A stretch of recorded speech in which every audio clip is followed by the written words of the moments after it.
विस्मय भयो। ये शब्द तो ब्रह्म के अतिरिक्त किसी का है ही नहीं। अब सोनी मृत गूढ़ बचन रघुपति की, राम जी के ऐसे गूढ़ वचन को सुन करके उघरे पटल परशुधर के। और जब परशुराम जी ने विचार किया और विचार करके अपने मन में शंका का जो समाधान था उसको मिटाने के लिए कहा कि राम रमा पति, हे राम हे रमा के पति, राम रमा पति कर धन ले। ये जो सारंग धनुष हमारे गले में विराजमान है, इसको 3 गुना आप खींच, खींचो मिटई मोर संदेह, हमारे संदेह को दूर कर दो, जो मेरा मन भ्रमित है दूर हो जाए। क्योंकि त्रेता युग का चौथा चरण चल रहा है और चौथे चरण में जैसे बात को कहा तो सारंग धनुष को निकाला और जैसे हाथ में परशुराम जी ने लिया तो देना नहीं पड़ा, चाप को देना नहीं पड़ा, दे तो चाप आप ही चल गयो। हाथ में लिया तो सारंग धनुष अपने आप ही राम जी के हाथ में चला गया। देने की आवश्यकता परशुराम जी को नहीं पड़ी, दे तो चाप आप ही चली गयो। अब तो जैसे सारंग धनुष अपने आप परशुराम जी के हाथ से निकल जाता है और जहां से मिला था उनको वहीं चला जाता है। तो देत चाप आप ही चली गयो, परशुराम मन विस्मय भयो। और जैसे विस्मय हुआ तो जाना राम प्रभाव, तब राम जी ने थोड़ा सा प्रभाव किया। जाना राम प्रभाव तब, हे राम तुम्हारी जय हो, हे राम तुम्हारी जय हो, हे राम तुम्हारी जय हो, हे राम तुम्हारी जय हो, रघुकुल तुम्हारी जय हो। गोकुल सूर्य संतों की हिंदी, गोकुल सूर्य संतों की हिंदी, नरकन में भगते त्रिभुवन पति, नरकन में नर हो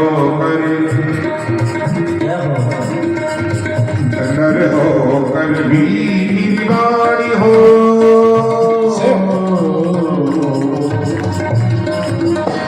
तुम्हारी जय हो, हे राम तुम्हारी जय हो। रघुकुल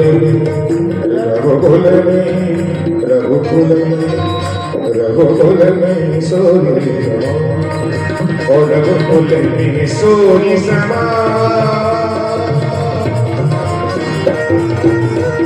रघुकुल में सूर्य समान हो तुम, हे राम तुम्हारी जय हो, हे राम तुम्हारी जय हो।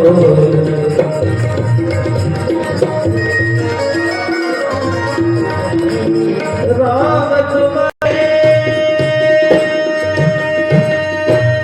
बोले श्यामपति रामचंद्र भगवान की। देखिए परशुराम जी कहते हैं भगवान के सामने खड़े होकर के दोनों हाथ जोड़ करके, गोस्वामी महाराज ने लिखा कि परशुराम जी ये कहना चाहते हैं भगवान के सामने कि करो काह मुख एक प्रशंसा, हमारे पास तो एक ही मुंह है। भगवान शंकर जी भी प्रशंसा करते में थक जाते हैं, वेद भी प्रशंसा नहीं कर पाते, ब्रह्मा जी भी प्रशंसा नहीं कर पाते। तो जय महेश मन मानस हंसा, हे राघवेंद्र सरकार, मैंने जो भी गलत कहा, जो अनुचित कहा, आप तो हमारे सामने साक्षात खड़े हैं, ऐसे सरल स्वभाव से खड़े हैं, वो भी मनुष्य के रूप में, और कितने सुंदर बन करके खड़े हैं, ऐसे कुछ जानते नहीं थे, और हमने आपको पहचानने में इतना देर कर दिया। हे राघवेंद्र सरकार, मुझे क्षमा कर दो। आप तो भगवान शिव के मन रूपी पिटारी में सदा सर्वदा बंद रहते हैं, इसी को वो जाप करते हैं। जय महेश मन मानस हंसा, अनुचित बहुत कहूं अज्ञाता, मैं अज्ञानी हूं, मुझे कोई ज्ञान नहीं। हे रघुनंदन, मुझे क्षमा कर देना। हे राम, मुझे क्षमा कर देना। क्षमो क्षमा मंदिर दो भ्राता, हे दोनों भाई, क्षमा के मूर्तिमय मंदिर, मैं इस मंदिर में खड़ा हूं, मैं जानता बस आपको बहुत। और परशुराम के नेत्रों में जल सिंचित करते हुए बार बार जल को गिरा रहे हैं, इसीलिए करुणा निधान नाम। और ये नाम और किसी का नहीं है, मैया जानकी का नाम। जानकी माता ने प्रभु के नाम यहीं पर करुणा निधान रखा था। और कहां रखा था? माता गौरी ने बताया था। तो जब परशुराम जी क्षमा मांगने लगे तो राजा जितने वहां बैठे थे, दुष्ट प्रवृत्ति के राजा, ये तो बालक नहीं है, लगता है परशुराम से भी बड़ा है कोई। अभी तक चिंतन चल रहा था कि बालक है, अब तो दुष्ट प्रवृत्ति के राजा धीरे धीरे स्थान को छोड़ना चालू कर दिए कि जब इस बालक के सामने ये परशुराम हार गए तो कहीं इसका क्रोध हमारे ऊपर नहीं आ जाए, तो सब के सब वहां से निकल जाते हैं। अभय कुटील मही पटेराने, महीप माने कौन से राजा? जो कुटिल थे, कुविचारी थे, बेविचारी थे, धर्म के विरुद्ध आचरण करने वाले ऐसे राजा डर जाते हैं कि जिस परशुराम से ये वसुंधरा डरती है, जो वसुंधरा में लोग रहते हैं, जितने राजा। श्री आदरणीय रामचंद्र तोषणीवाल जी, एक बार तालियों से स्वागत किया जाए, जसवंतगढ़ से आए हैं। और ये माया तेरी बहुत कठिन है, ये माया बहुत कठिन है, ये माया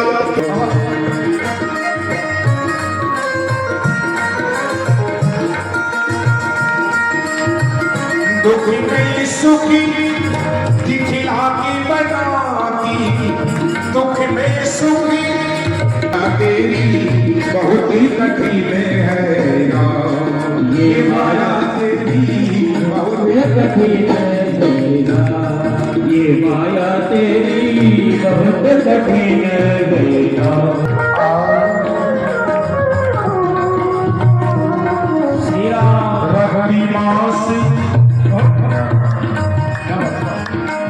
रक्ति मासी हड्डी के ढेरे पर मरा हुआ है चाँद, रक्ति मासी हड्डी के ढेरे पर मरा हुआ है चाँद, तेरी उसी सुंदरता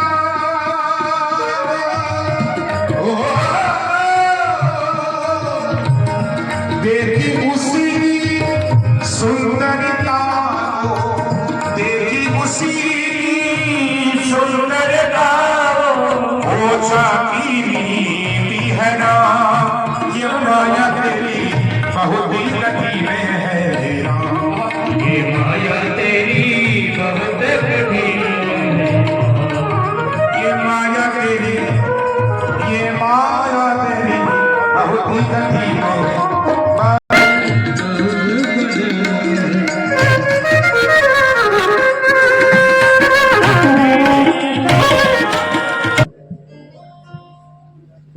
परशुराम जी भगवान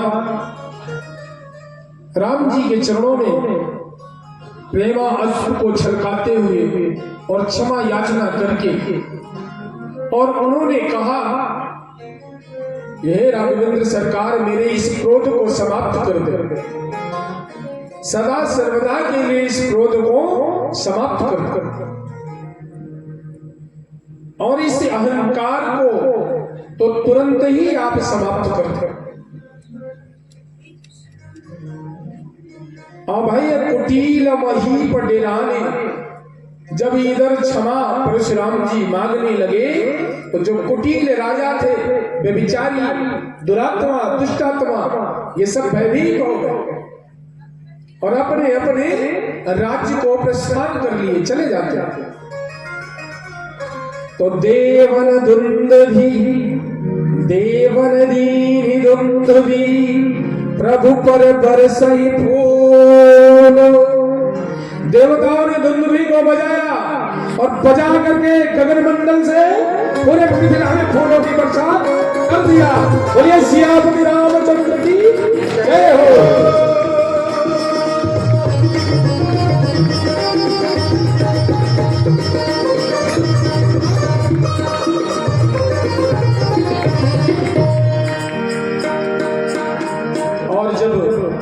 देवताओं ने पुष्प को बरसाया तो सुख विदेह कर बरनी न जाई। विदेह राज जनक जी तुरंत जाकर के विश्वामित्र जी के चरणों में लेट जाते और लेट करके सुख विदेह करी बरनी न जाई, इतना सुख की अनुभूति करते हैं कि हे गुरुदेव, आपने मेरी एक तरफ से रक्षा नहीं की, आप तो दोनों तरफ से रक्षा करा। मेरा लोक परलोक दोनों संवार दिया है आपने।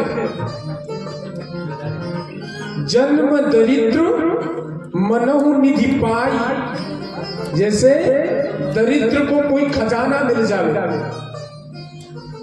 तो वो प्रसन्नता से व्याकुल हो उठता है, उसी तरह से विदेह राज जनक जी को ऐसा लगता था अर्थ, काम, मोक्ष, ये तीन के तीनों खजाने एक ही जगह से मिल गए। विगत त्रास भयसी सुखाई, और सखियां बड़ी प्रसन्न हो जाती, और प्रसन्न हो करके सखियां कहती हैं, हे जानकी, अब तो निश्चित हो जाओ, अब हमको भरोसा हो गया कि कोई साधारण वर तुम्हारे नहीं है।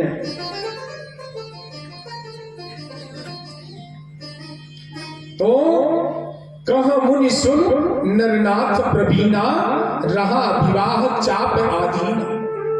किसने कहा?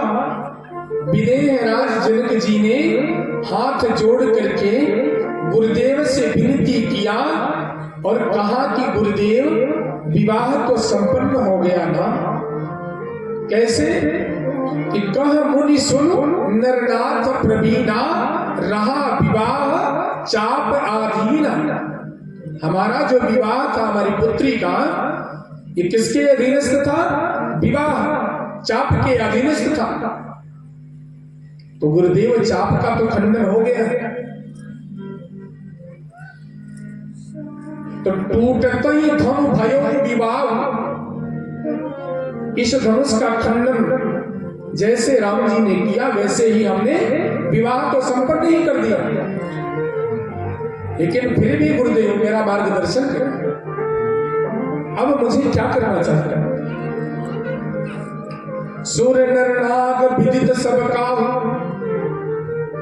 सूर्य नरनाग विदित सब काहू। सभी देवताओं को मालूम पड़ गया है, और नागलोक के जितने देवता थे उनको भी मालूम पड़ गया। अब जो उचित सो कहूं गोसाई, अब जो आगे उचित है वो हमसे कहे आप।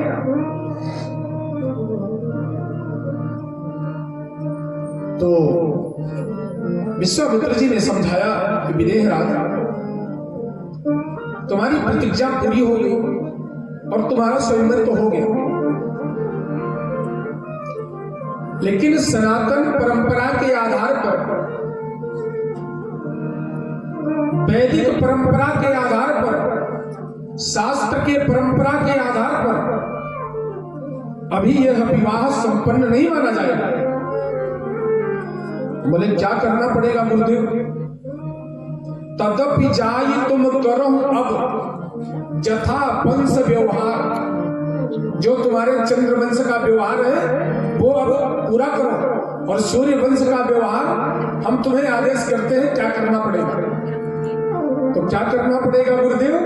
बोझ विप्रकुल वृद्धकुल वेद विदित आचार, जैसा वेदों में वर्णन है, शास्त्रों में वर्णन है, वैसा ही करो।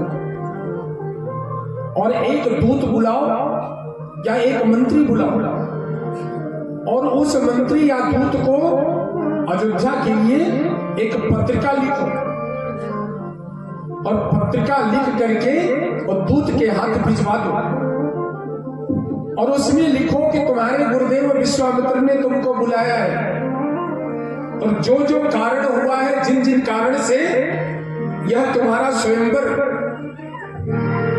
फलीभूत हुआ, वो सब कारण लिख करके पत्रिका में अयोध्या के लिए भिजवाओ।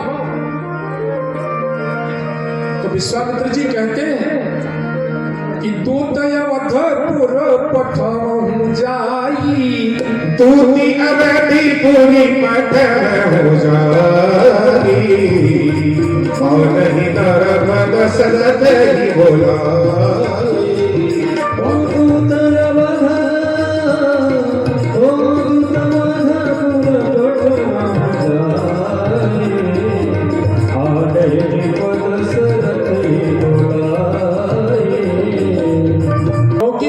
का आदेश, और जैसे आदेश मिला तो तुरंत एक दूत को बुलाया और कहा भैया ये पत्रिका हमने लिख करके जो तुमको दिया है, इस पत्रिका को लेकर के और महाराज चक्रवर्ती नरेश सम्राट अयोध्या में जाकर के देना है।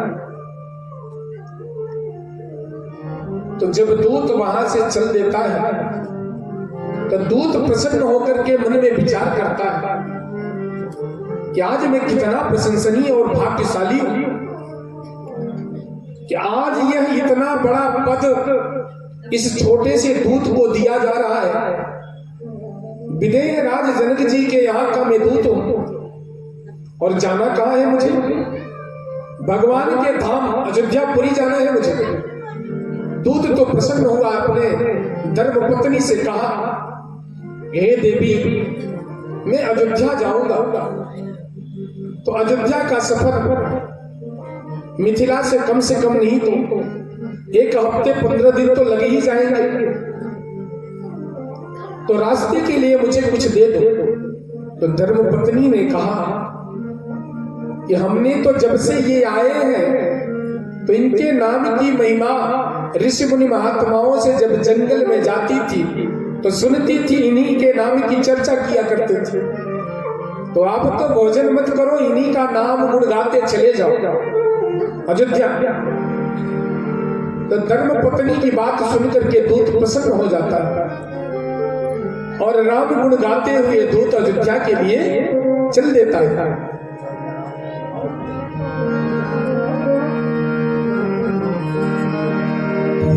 मंगल मुहूर्ति लगन दिनों आवाज, इवनी तो मास सच सब मंगल साजरी, तेरी राम बारातरी, हम मंगल गावी, हम मंगल गावी। सच सब मंगल साजरी, लेनी राम बारातरी, हम मंगल गावी, हम मंगल गावी। आज जनकी महाराज के घर, आज जनक मेरी चौखटी में चल कर आज चारों भाभी बजाओ ढोल स्वागत में प्रभु राम आए। बजाओ ढोल स्वागत के मेरे प्रभु राम आए। लगनी पत्रिका विधि ने भेजी, लगनी पत्रिका देसी हम विप्रोनी, देसी हम विप्रोनी, देसी हम विप्रोनी। ओ फिर वो करे कितनी देरी आगे चलो भैयारी, ओ फिर वो करे कितनी देरी आगे चलो भैयारी। सब पूरी करे मुराद मंगल गावी, ओ हम मंगल गावी, हम मंगल गावी। साज समन साजरी सजरे मंगल साजरी, ले राम बारादरी। हम मंगल गावी, हम मंगल गावी, हम मंगल गावी, हम मंगल गावी। मलेशिया जब दूत चला जाता है तो दूत के जाने पर विदेहराज जनक जी सभा में मंत्रियों को और सभी सेवकों को बुलाते हैं कि भैया सभी देवालय को सजा दो और पूरी जनकपुरी मिथिला को सजा दो। राजाओं के शिरोमणि आएंगे, चक्रवर्ती सम्राट आएंगे, हमारे समधी आएंगे। जो सम विचार रखने वाला हो, सम भावना रखने वाला हो, उसे क्या कहते हैं? समधी। दोनों का विचार मिलता जुलता हो, दोनों को व्यवहार मिलता जुलता हो, दोनों धर्म के परम पुनीत हो, सभी बातों में समभाव हो, उसी का नाम है समधी। और राजाओं में शिरोमणि चक्रवर्ती सम्राट महाराज दशरथ जी आए और ऐसे महाराज दशरथ के बारात की इतनी सुंदर स्वागत किया जाए कि महाराज को किंचित मात्र ऐसा न लगे कि गुरुदेव विश्वामित्र जी लेकर के गए और हमसे पूछे, क्योंकि जो कुछ किया है वो गुरुदेव विश्वामित्र जी के कथन अनुसार। तो इधर पूरे नगर को सजाने लगे, मंदिरों को, देवालय को, घर को, आंगन को, चौराहे को विदेहराज सजा करके और सुंदर सुंदर हर चौराहे में मनोहर मनोहर गीत होने लगे। सखियां अपने अपने नगर में मंगल गीत गा रही हैं, रोज नया नया उत्सव हो रहा है और बारात के इंतजार में नेत्र लगाए मिथिला की सखियां इंतजार कर रही हैं कि बारात आए। अब दूल्हे सरकार तो यही है। तो एक सखी जाकर के कहती है, दूल्हे सरकार के पास जाती है कि चिंता मत करना, किसी भी प्रकार से कोई जरूरत पड़े तो हम लोग माता बहन सबका रोल निभाएंगे, चिंता उनता मत करना।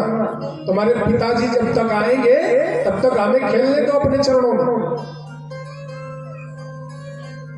और इधर दूत पत्रिका लेकर के और महाराज चक्रवर्ती नरेश सम्राट के सरयू नदी के किनारे पहुंचता है। सरयू में स्नान करता है और स्नान करने के बाद में जलपान करता है और जलपान करने के बाद अपने आप को धन्य धन्य कहने लगा। पहुँचे दूत रामपुर पावन, पहुँचे दूत रामपुर पावन, पहुँचे दूत रामपुर पावन। और दूत जा करके दौड़ करके बताते हैं महाराज दशरथ के जो दूत थे, दूत ने द्वारपाल को बताया कि विदेहराज जनक मैथिल देशांतर्गत से एक दूत आया है। द्वारपाल दौड़ करके मंत्री सुमंत को बताता कि हे मंत्रीवर, महाराज से कोई मिलने मैथिल देशांतर्गत से कोई दूत आया है। मंत्री सुमंत जाकर के महाराज चक्रवर्ती सम्राट को बताते हैं, हे राजन, मैथिल देशांतर्गत के अंतर्गत विदेहराज शिरध्वज निमि के यहां से एक दूत आया और वो मिलना चाहता है आपसे।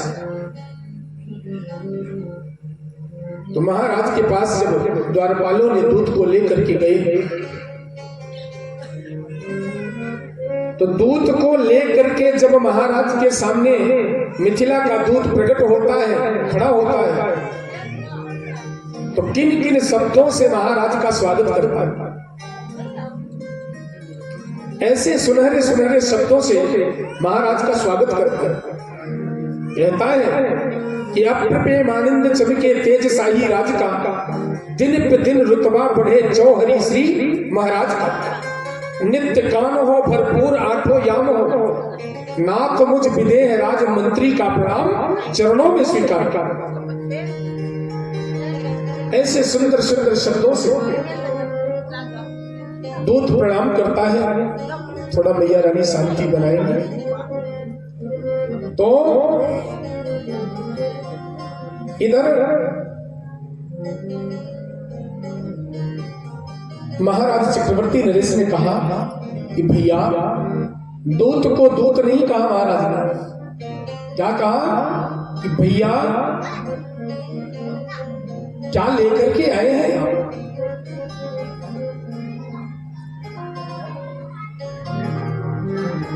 धूप भूप द्वार तिन खबर जनाई, दशरथ निप सुन लिए बुलाई। और बुलाने के बाद में करी प्रणाम तिन पाकी दीनी, प्रणाम करके दूत ने पत्रिका को दे दी। क्या ले आए हो? तो दूत ने कहा पत्रिका लेकर के आए। हम तो पाती लेके आवे पानी पर से, राजा जनक दरबार से। हम तो पाती लेके आवे पानी पर से, राजा जनक दरबार से। और खोल करके जैसे पत्रिका को पढ़ा महाराज ने, तो जिन जिन शब्दों से, सुंदर सुनहरे शब्दों से महाराज ने विदेहराज जनक जी ने पत्रिका को लिखा था, भाव के साथ अनुराग के साथ लिखा था। भाव भी था और अनुराग भी था। तो उस भाव को देख करके, अनुराग को देख करके और अपने लला राम का यह कीर्तिमान सुन करके, देख करके, बार बिलोचन पांच तपात, बार बिलोचन पांच तपात।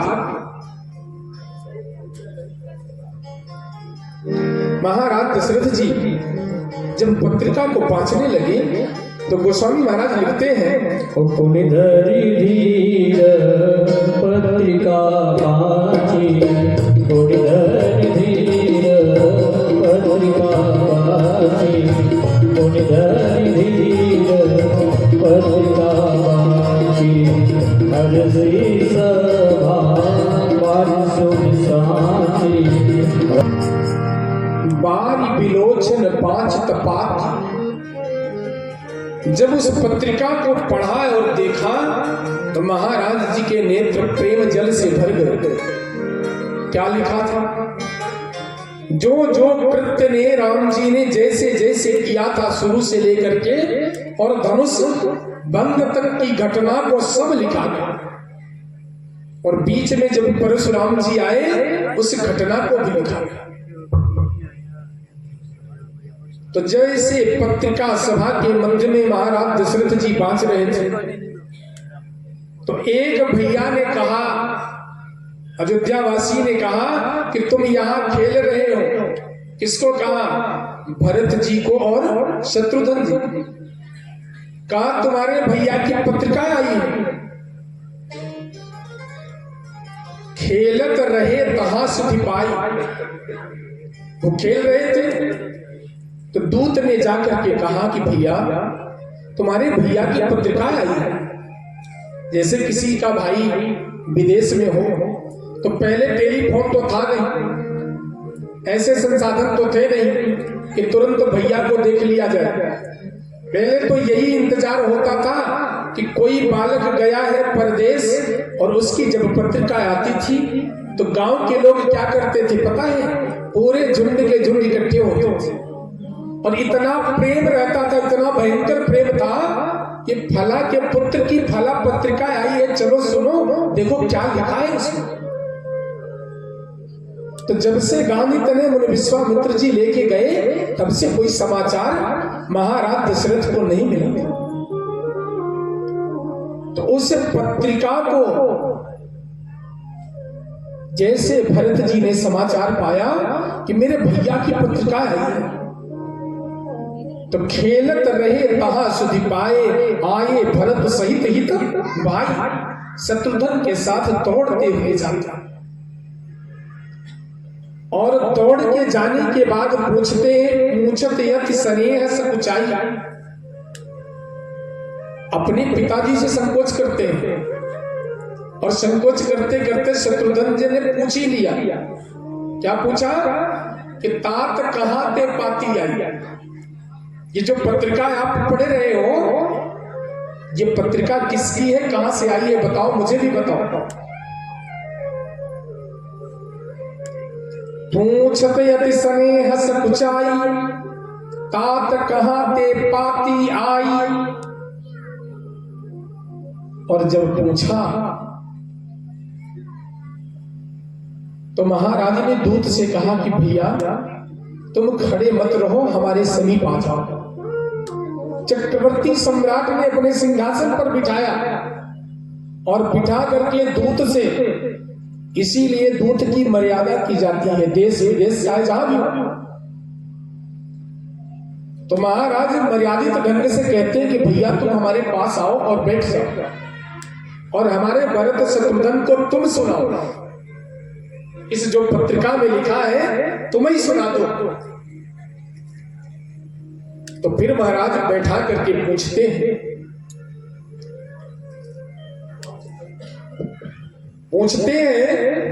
कि तब नीप दूत निकट भय ठारे, तब नीप दूत निकट भय ठारे, तब नीप दूत निकट भय ठारे, मधुर मनोहर वचन प्यारे, मधुर मनोहर वचन गुजारे। रामचंद्र भगवान की। अच्छा, थोड़ा अब कथा को विस्तार से यदि हम लेकर के चलेंगे तो विवाह भी कराना है और समय भी थोड़ा थोड़ा, और ये कम से कम आधे घंटे इसी में लगेगा। तो इसीलिए रामचरितमानस का जो सार है थोड़ा थोड़ा करके हम लोग ग्रहण करेंगे। तो दूत को महाराज बैठा करके पूछते हैं कि भैया कहो कुशल तो बारे, हे भैया मेरे जो दोनों बालक हैं वो कुशल तो है ना?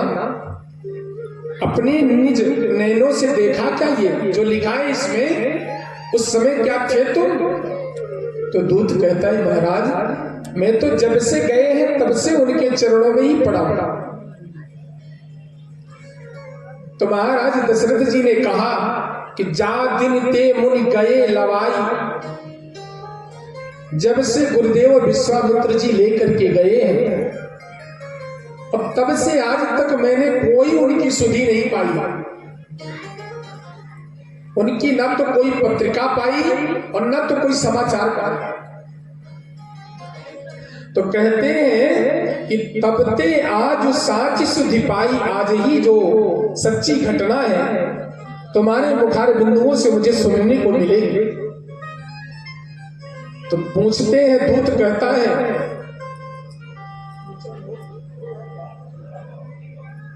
पूछन जो गुण तनय तुम्हारे, पूछन जो गुण तनय। तो दूत ने कहा कि पूछन जो गुण तनय तुम्हारे, तुम्हारे जो पुत्र है वो पूछने की योग्य नहीं है। बोले फिर? बोले जब से वो मिथिला में गए हैं तो तो मैं सत्य कह रहा हूं, मैं झूठ नहीं बोल रहा हूं, कोई बना करके नहीं बोल रहा हूं। सारे नर नारी के ऊपर मोह डाल दिया है, मोहनी नारी क्या कर लिया है, संपूर्ण मिथिला वासियों को मोहित कर लिया है। फिर पुरुष सिंह त्युपुर उजियार, कोई सूर्य को अगर लेकर के खड़ा होकर के दीपक दिखाए, प्रकाश दिखाए, तो वह तो मूर्ख ही समझा जाए। तो आपके जो बालक हैं दोनों, वो सिंह के समान भ्रमण करते हैं मिथिला में और सूर्य की समान चमकते हैं। तो पूछन जोग न तनय, तुम्हारे पुत्र पूछने योग्य नहीं। बड़े सुंदर है, जिनके जस प्रताप के आगे चंद्रमा भी मलिन हो जाता है। जब वो रात्रि में चलते हैं तो चंद्रमा मलिन लगता है उनके साथ। और रवि क्या होता है, दिन में सूर्य शीतलता प्रदान करता है मिथिला। दूत ने अनेक प्रकार से प्रशंसा की कि रावण भी आया, बाणासुर भी आया, परशुराम जी भी आए, नाना प्रकार से जो जो घटना हुई थी सब दूत ने बताया कि जिस अजगो पिनाक का खंडन रावण बाणासुर नहीं कर पाए। भूप सहस दस एक बारा, एक बार में 10-10 राजा, 100-100 राजा, 10,000 राजा, भूप सहस दस एक बारा, इतने लोगों ने मिलकर के भी नहीं उठा पाया। महाराज ने कहा कि भैया फिर, बोले महाराज फिर आपके जो ज्येष्ठ पुत्र है ना, वो गुरु विश्वामित्र ने आदेश दिया और उसको ऐसे उठाया, ऐसे तोड़ा कि किसी ने देखा ही नहीं। तो दूत ने कहा कि मेरी विनती स्वीकार करें। इस पत्रिका का लाने का एक ही मकसद है कि आप बारात तैयार करें और तुरंत यहां से चले। तो महाराज पत्रिका वाच करके सुनाने पर दूत को न्यौछावरी भेंट करते हैं। तो जरा विचार करें, हमारे यहाँ का शास्त्र क्या कहता है, वेद क्या कहता है, धर्म क्या कहता है, वो दूत बताता है। कहाँ? अयोध्या में। महाराज ने कहा कि मंत्री सुमंत्र दूत को हीरे माणिक्य मोतियों से और गहने सजा करके और एक रथ का तैयारी करा करके इस दूत को न्यौछावरी दे करके विदा करो। तो दूत ने दोनों कान बंद कर लिए और बंद करके कहने लगा कि महाराज सुनो मेरी बात, आपके यहाँ की भले ही परंपरा हो, लेकिन हमारे यहाँ की परंपरा ऐसी नहीं है। फिर कैसी है? बोली महाराज जनक की जो पुत्री है, मैं भले ही दूत हूं, भले ही मंत्री हूं, लेकिन विदेह राज जनक जी मुझे भाई के तल्लुक मानते हैं। तो इसलिए जनक की पुत्री हमारी भी पुत्री हुई। और हमारे मिथिला का रिवाज है कि हम मिथिलावासी अपने पुत्री के यहाँ का धन तो दूर रहा, एक गिलास पानी भी नहीं पीते। एक गिलास पानी भी आपके यहाँ का मैं नहीं पीऊंगा। ये हमारे मिथिला के यहाँ की परंपरा है। महाराज आप तो सोने हीरे माणिक के दे रहे हैं, मैं पानी तक नहीं पी सकता, क्योंकि महाराज कन्यादान करें। तो जब कन्यादान होगा, आपको दान में समर्पित हमारी किशोरी जी, हमारी जानकी जी आएगी, तो अगर जनक की पुत्री जानकी है तो मेरी भी पुत्री जानकी है, इसलिए कन्यादान होगा। मैं आपके यहाँ का पानी भी नहीं रखता।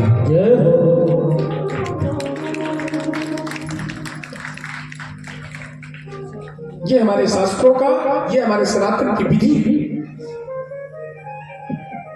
अब तो महाराज प्रसन्न के साथ कहते हैं कि जिस राज्य का दूत इतना संस्कारिक है,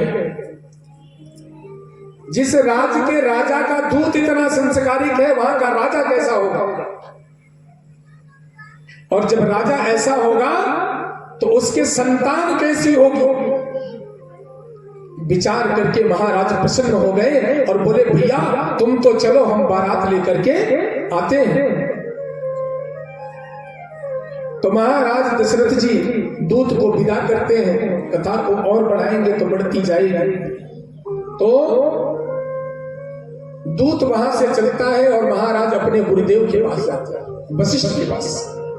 माता कौशल्या जी, माता सुमित्रा, माता केकई बढ़िया सुंदर आरती की थाल सजाती हैं और सजा करके हल्दी, कुमकुम, टीका, दूध, अक्षत, अगरबत्ती इनका विधि विधान बना करके इस सब का तिलक करके और बारात यहां से हम भेजेंगे।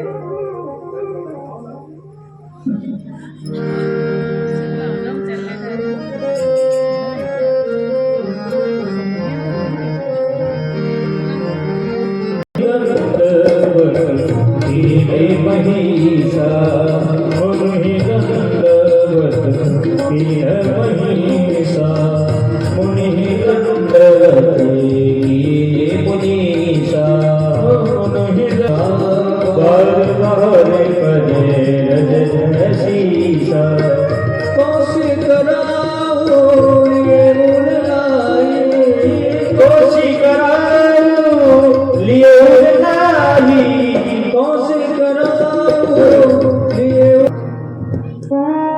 बोले सियापति रामचंद्र भगवान की। और तुरंत जो है तब सुमंत्र दुई सदन सजाई और गुरुदेव ने बढ़िया सुंदर रथ सजाया, घोड़े हाथी सजे और बाराती बन करके सब जब चलने लगे तो उधर देवियां कहा मिथिला में नारी का रूप धारण करके पहुंच गई और देवता इधर बारात में। तो देवी और देवता दोनों मिलकर के कहने लगे कि इतिहास में पहली बारात ऐसी है जो बिना दूल्हे के जाएगी। पहली बारात ऐसी जा रही है जो दूल्हा ही नहीं है बारात में।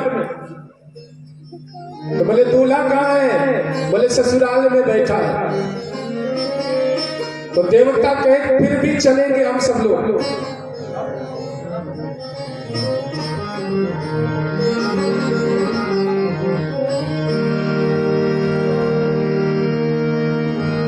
देखो री जनकी पूरी आनंद छाया, देखो री जनकी पूरी आनंद छाया, सुख का सागर उमड़ता आया, सुख का सागर उमड़ता आया।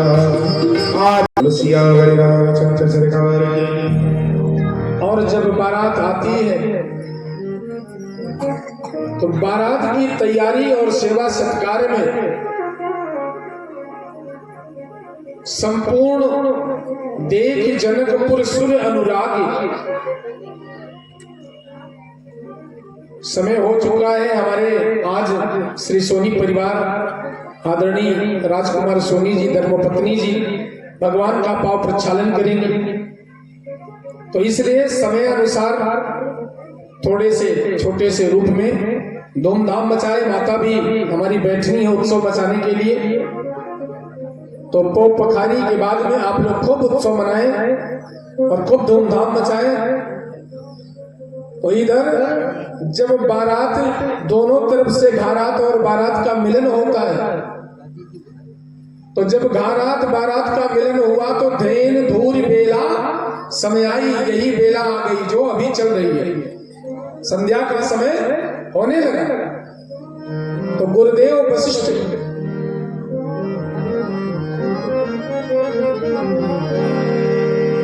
राम बने हैं दुल्हा, सीता जी दुल्हनिया। सभी ताली सेवा के साथ सभी बारात में शामिल बढ़िया जय हो। बोले सिया रामचंद्र सरकार की जय हो।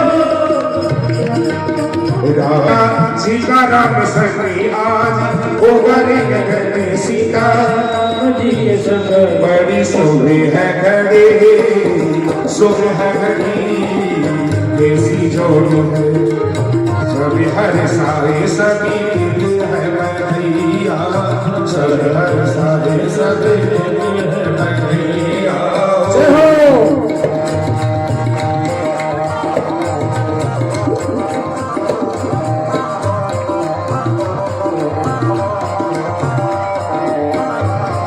बाराती बाराती आए हम बाराती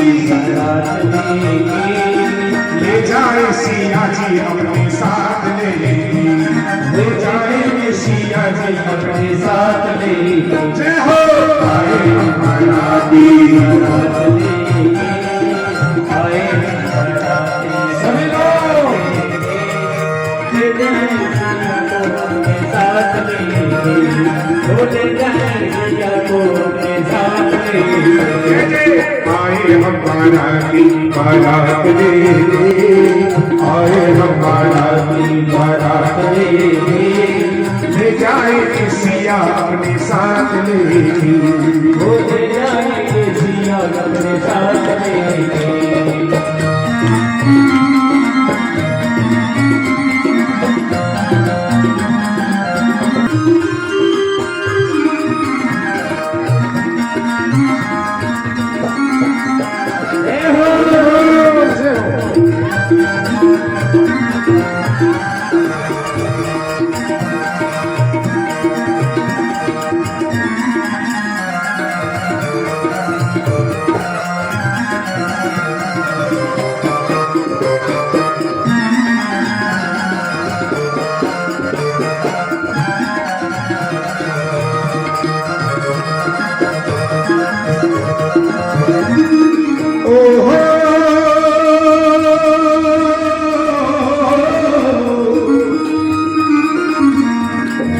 ऐसा लगता है सारे संसार में मस्ती है आज प्रभु राम की शादी है आज प्रभु राम की शादी है और राम की शादी है आज प्रभु राम की शादी है राम की शादी है आज प्रभु राम की शादी है आज प्रभु राम की शादी है आज प्रभु राम की शादी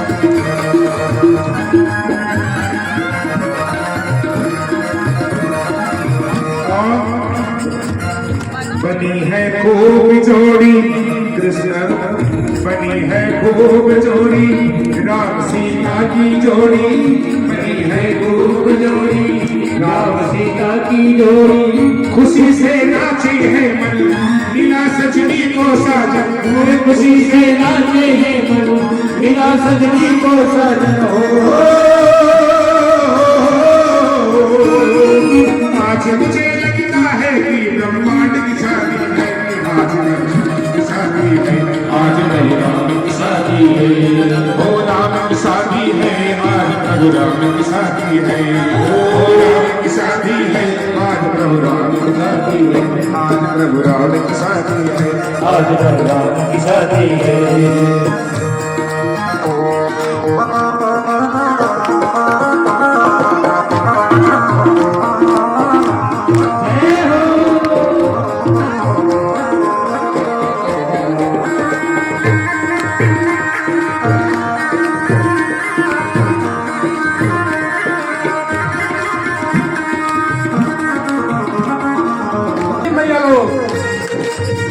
ओ सीता जी यो मुस्कारे मुझे राम मिल जावे सीता यो मुस्कारे मुझे राम मिल जावे सीता जी यो मुस्कारे मुझे राम मिल जावे सीता जी यो मुस्कारे मुझे राम मिल जावे मेरी थी ये तमन्ना पूरी मेरी हुई तमन्ना मेरी भी यही तमन्ना पूरी हुई मेरी तमन्ना हो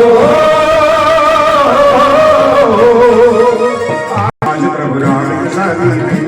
प्रभु राम की शादी है, ओ राम की शादी है, प्रभु राम की शादी है, ओ राम की शादी है, आज मेरे राम की शादी है, आज मेरे राम की शादी है।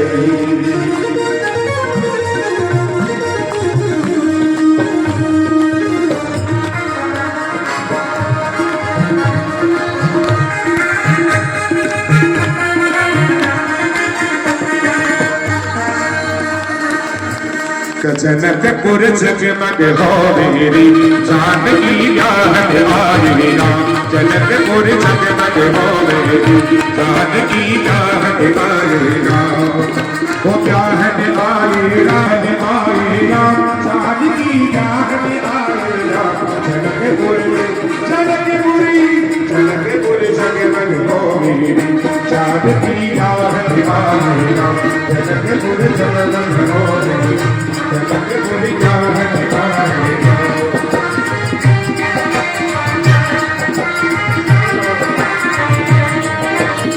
काहे के चार कल सिधरे हैं, कौन सिया को चाहते आए,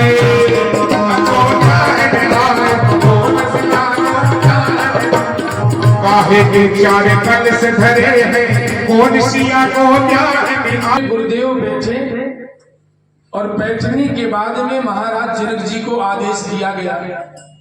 क्या आदेश देते हैं कि कनक कलश मणि कोपर नूरे, बढ़िया सुंदर कलश सजाया, सोने की थाल मंगाई और बोला कि हे महाराज जनक, अब तू जानकी मैया के पांव का प्रक्षालन करना। और इशारा क्या देते हैं, भगवान शंकर जी वहां खड़े होते हैं और जो वेद, चार वेद होते हैं, वो ब्राह्मण का वेश बना करके वहां वेद मंत्र उच्चारण करने के लिए आते हैं। और सूर्य भगवान भी मनुष्य का रूप धारण करके सूर्य वंश की विधि बता रहे हैं। तो इसलिए कथा का विस्तार हमारी मैया लोग उत्सुक है। पढ़ई वेद मुनि मंगल वाणी, सुंदर सुंदर मंगल वाणी होने लगा। और तब गुरुदेव वशिष्ठ जी ने आदेश किया, ये समय शुभ है, गिधोली बेला है, संध्या का समय है, अब आप लोग चालू करो। क्या लगे पखारण, लागे पखारण पाय पकड़ के मतन कुल कावली, नभ नगर गान निशान जय हो बोलो जानकी मैया की। सरोज मनोज सुमिरन विमलता सकल कलिमल भारे, ये परस मुनि बनिपाला रघुकुल गुरु करे, पान गहन विलोक विधुष मनुज मुनि आनंद रे, सुखमूल दुलहु देख सुख मूल दुलहु देखी दंपत बोले माता सुनैना की, जगत जननी जगदम्बिका माता की। अब जो पांव प्रक्षालन की पखारी हो गई तो विदेह राज जनक जी ने कहा कि गुरुदेव क्या विवाह संपन्न हुआ? तो गुरुदेव ने कहा कि यदि विवाह संपन्न नहीं हुआ, बोले अभी क्या करना है? बोले भामरी देना है। क्या करना है? भामरी। तो एक सखी ने एक सखी से कहा कि दूल्हे सरकार कैसे चलते हैं जरा बताना तो, कि दूल्हे सरकार भामरी के समय चलते कैसे हैं, इसकी उपमा मुझे बताना। तो जब भामरी पढ़ने लगी,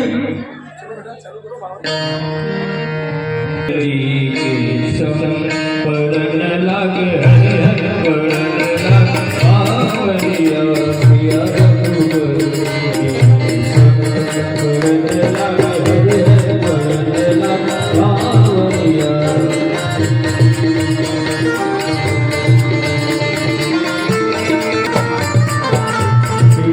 कुंवर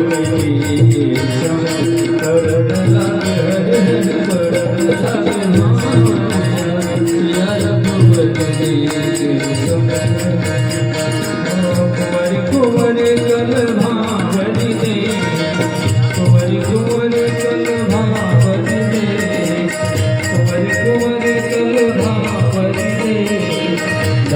नाम सभी सादर ले, नयन नाम सभी सादर ले, जालिन भर मनोहर जोरी, जालिन भर मनोहर जोरी, जोग मांग छो रही सो तोरी, जोग मांग रही सो तोरी, आगे हरि हरि पड़े। दूल्हे सरकार कैसी चाल है इनकी और कैसे चलते हैं?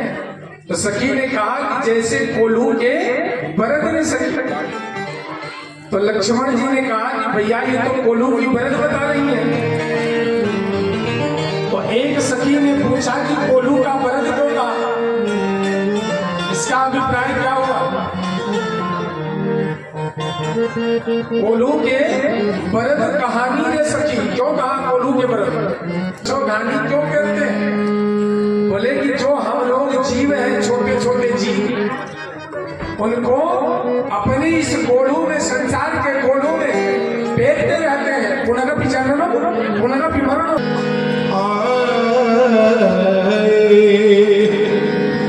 आज मिथिला नगरिया निहाल सखिया, चारो दुल्हा में बड़का कमाल सखिया, ओ चारो आज मिथिला, ओ आज मिथिला नगरिया निहाल सखिया, चारो दुल्हा में बड़का कमाल सखिया, चारो दुल्हा में बड़का कमाल सखिया। सभी गाड़ी सेवा करते हुए माता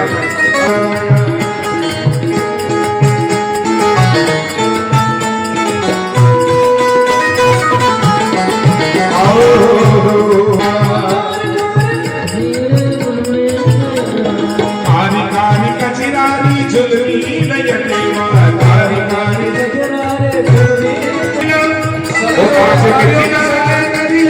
हाथ सखिया, चलो दुल्हा में बड़का कमाल सखिया।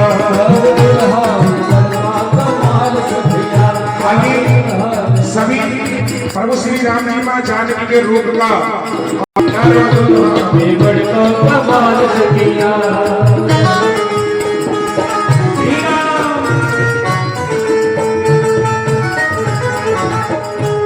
श्याम श्याम गोर गोर दुनिया जहान रहे, आज मिथिला नगरिया निहाल सखिया, चलो दुल्हा में बड़का सखिया।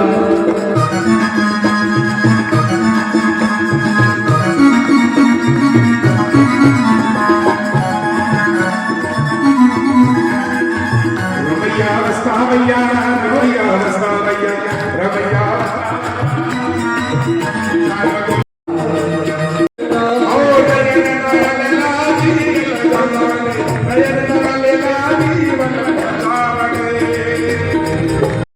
रमा सही रमापति मोहे,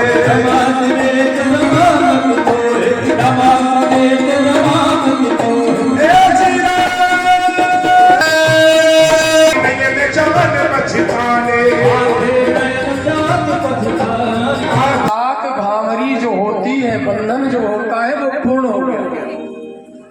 और जब तो विदेह राज जनक जी ने पूछ लिया, पांव प्रक्षालन करने के बाद में अग्नि के साथ फेरे हो गए, जो हम राम कथा निति सिद्ध सीतावे, राम कथा निति सिद्ध सीतावे, राम कथा उतारो राजा राम तेरी आरती उतारो, राजा राम तेरी आरती उतारो, राजा राम तेरी आरती उतारो, चरणों से निकली गंगा प्यारी,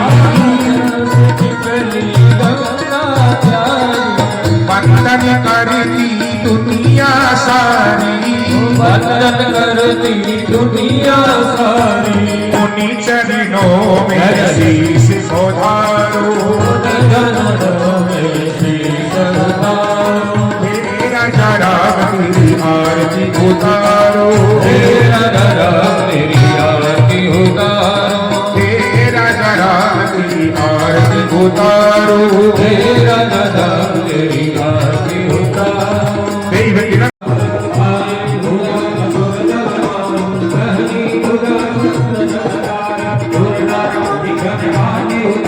जय जय